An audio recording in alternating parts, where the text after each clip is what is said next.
मैं केवल क्योंकि बहुत सारी बहनें माता बहनें यहाँ पर आई हैं, बच्चों को पढ़िए। मैं बताऊँ आपको, मैं एक घटना कर्म आपको बताऊँगा, उसे करना नहीं चाहिए मुझे, मगर मैं आपको बताऊँ। एक बालक ने एक टीचर को चिट्ठी लिखी थी, मैं कोर्ट नहीं करूँ कहाँ ये वो घटना है, और वो चिट्ठी मैंने भी पढ़ी उस बालक की। उसने एक चिट्ठी लिखी थी, गुरुजी आप बहुत अच्छा पढ़ाते हो मगर आप मुझे पढ़ नहीं पाए। मैं पूरा सारांश नहीं घटना के पूरे सारांश नहीं जानना चाहता हूँ क्या घटना थी वो, मगर आप देख लीजिए उस बच्चे के अंदर कितनी गहराई होगी। 10th स्टैंडर्ड बच्चा था वो।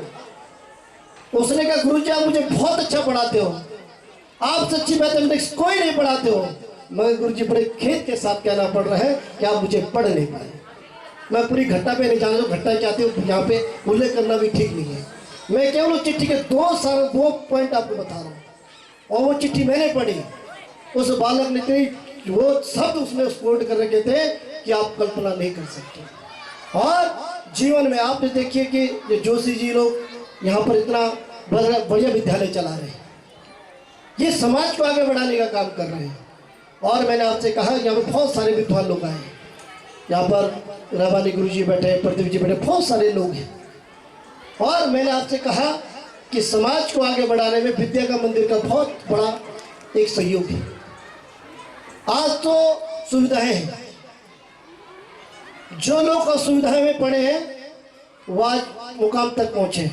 और मैं बार बार कहता हूं इस बात को, जो लोग टीवी देखते हैं वो टीवी में कभी नहीं आते हैं, जो लोग टीवी नहीं देखते वो हमेशा टीवी में आया करते हैं। आपने देखा होगा जब विराट कोहली खेलता वो टीवी नहीं देखता है, दुनिया उसको देखती है। तो हम ऐसा काम करें कि दुनिया हमको देखे, बच्चे ऐसा काम करें कि आज स्कूल में आते हम कहते हैं ये गीता बहन जी का बेटा है, ये भंडारी जी का बेटा है, ये भट्ट जी का बेटा है, मगर माँ बाप एक दिन उसकी अपेक्षा करते हैं कि बच्चों के नाम से माँ बाप जाने जाए। ये तभी सार्थक है जब बच्चा उन्नति के मार्ग में, बच्चा जब प्रगति के मार्ग पर, और जो गोल सेट उसने तैयार किया है वहां तक पहुंचेगा, तभी उन्नति के मार्ग प्रस्तुत हो सकता। और मैंने इसीलिए कहा, मैं जैसे जोशी जी ने कहा, मैं वो विधायक ने कोई मेरे झंडा डंडा फोटो फाटो लगाए, मेरे केवल फोन आ जाए, मैं निमंत्रण भी नहीं मांगता हूँ, निमंत्रण पत्र मेरे पहुंचा नहीं पहुंचा, मैंने कहा मांगा क्यों, ये प्रेम है। और इस विधानसभा तक की जहाँ तक की मैं बात करूँ कि इस विधानसभा से मेरे कोई नेता वाला संबंध नहीं है, मेरा इस विधानसभा से बेटे वाला संबंध है। जैसे आपने खेल की बात की, बहुत जल्दी मैं परसों भारत सरकार के खेल मंत्री जी से मिलकर आया हूँ, और उन्होंने प्रपोजल मुझे भेज भी दिया है। यहाँ पर मैं प्रयास कर रहा हूँ कि कीर्तनगढ़ क्षेत्र में, गिडोला का क्षेत्र में एक जो है इंडोर स्टेडियम बन जाए, उसका परफॉर्म भारत सरकार ने मेरे को कल भेज दिया है। तो मैं भी कल अपने यहाँ के स्पोर्ट्स मिनिस्टर से मिलने वाला हूँ, कल परसों में, और उसका खांचा मैं तैयार करने वाला हूँ। आपने स्टेडियम की यहाँ पर बात की, उसमें क्या है, जो रानी हाट का स्टेडियम है, बहुत सारे लोग कहते हैं कि सर स्टेडियम बनना चाहिए, मैं भी चाहता हूँ स्टेडियम बने, मगर उसमें कुछ बहुत सारी टेक्निकल चीज़ें हैं। उसमें एक खाते नंबर की गलती आ रही है, वो मैंने पकड़ लिया हूँ, वो उसमें एक टेक्निकल कोई दिक्कत आई है कि जो खनन हो रहा है उसमें खाता दूसरे नंबर पे है, और जो दिखाया जा रहा है कुछ और, तो उसमें थोड़ा क्या है, थोड़ा सा वो है, उसमें डीएम ढूंढ रहा है उसको। आप चिंता मत कीजिए, इस विधानसभा जितने खेल स्टेडियम मैंने बनाए होंगे आज तक शायद किसी ने बनाए नहीं होंगे।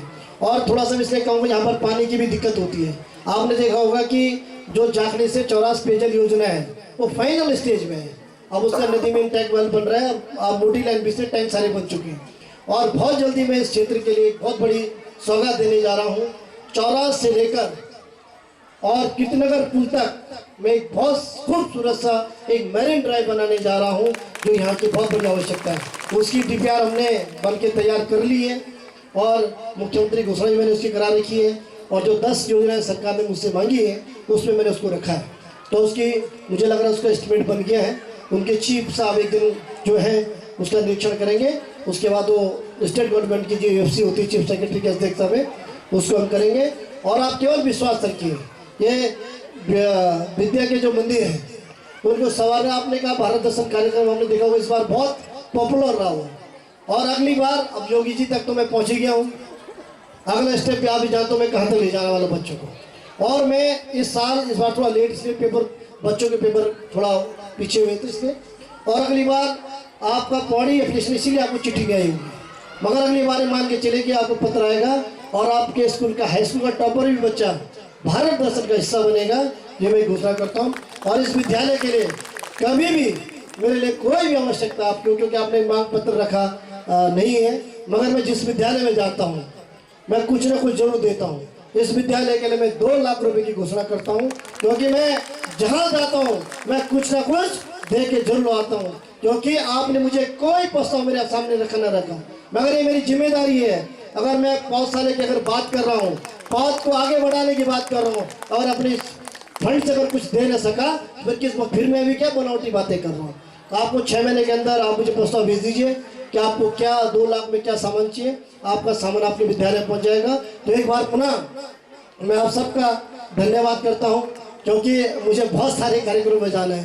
तो इस बार जो है कि जगह जगह जाते हो रही है, क्षेत्र में जाना होता है, जिम्मेदारी बहुत बड़ी चीज़ है। और आपने खेल से रिलेटेड आपने देखा, मैं बहुत सारी योजनाओं और स्पोर्ट्स के लेकर आ रहा हूँ। अभी मैं 10 घंटे का उससे प्रार्थना करता हूँ, जो भारत सरकार से प्रपोजल बना रहा हूँ बस, क्योंकि यहाँ से प्रपोजल दिल्ली चले जाएगा तो मिनट में सेंक्शन हो जाएगा, तो थोड़ा मुझे उसके लिए होमवर्क करना पड़ता है, क्योंकि भारत सरकार के मंत्री आदरणीय अनुराग ठाकुर जी ने मुझे वो पूरा भेज दिया है कि भाई इसका प्रपोजल किस तरीके से बना के भेजना है। आज मैं इसमें जाऊँगा, क्योंकि अगर मैं चाह रहा हूँ कि किंडोला खाल ब्लॉक में, और यहाँ तो मैंने जगह भी चयन कर ली है, यहाँ तो मैंने जगह भी चयन कर ली, कहाँ पर इंडोर स्टेडियम बनेगा, उसमें आपका बैडमिंटन का कोर्ट बनेगा, उसमें आपका बास्केटबॉल का भी मैं बनाऊंगा, आपका कबड्डी का भी बनाऊंगा, आपका खो खो का भी बनाऊंगा, आपको टेबल टेनिस का भी बनाऊंगा। और मैंने आपसे कहा कि मैं जिस चीज़ के एक बार संकल्प ले लेता हूँ उस संकल्प को मैं पूरा करने का मैं काम करता हूँ। तो एक बार पुनः मैं आप सभी लोगों का तहे दिल से धन्यवाद करता हूँ, बच्चों को ढेर सारी बधाई देता हूँ। और नव वर्ष अब हमारे बीच में बहुत जल्दी अब आने वाला है, आप सबको नव वर्ष की मैं ढेर सारी शुभकामनाएं देता हूँ। माँ चंद्रवदनी घंटाकल देवता से मैं ऐसी प्रार्थना करूँगा कि नव वर्ष में आप सबकी मनोकामना पूर्ण हो, और जिस उद्देश्य को लेकर हम सब लोग समाज की सेवा कर रहे हैं वो उद्देश्य हमारा पूरा हो। तो एक बार पुनः मैं आप सबका धन्यवाद करूंगा। मैं भारत माता की जय बोलूंगा, और नारों की गूंज जरूर होनी चाहिए, ठंड बहुत ज्यादा है, क्यों? बोले भारत माता की। अब दीदी तो एक हाथ खड़ा करें, मैं समझ जाऊंगा तो कहाँ थी, दोनों हाथ खड़े कर रहे हैं। मैं पॉलिटिकल आदमी हूँ ना थोड़ा, क्यों? दोनों हाथ खड़ा करके सब लोग, ठीक भाई? और जो एक हाथ खड़ा करेगा मैं समझ जाऊंगा मार्च के महीने में कहाँ खड़ा था, ठीक है ना? बोले भारत माता की, बोले भारत माता की। जैकेट वाले भाई तो बहुत धीरे से उठा रहा, दोनों हाथ खड़े कर। बोले भारत माता की, बोले भारत माता की। वंदे वंदे वंदे वंदे वंदे। बहुत बहुत धन्यवाद।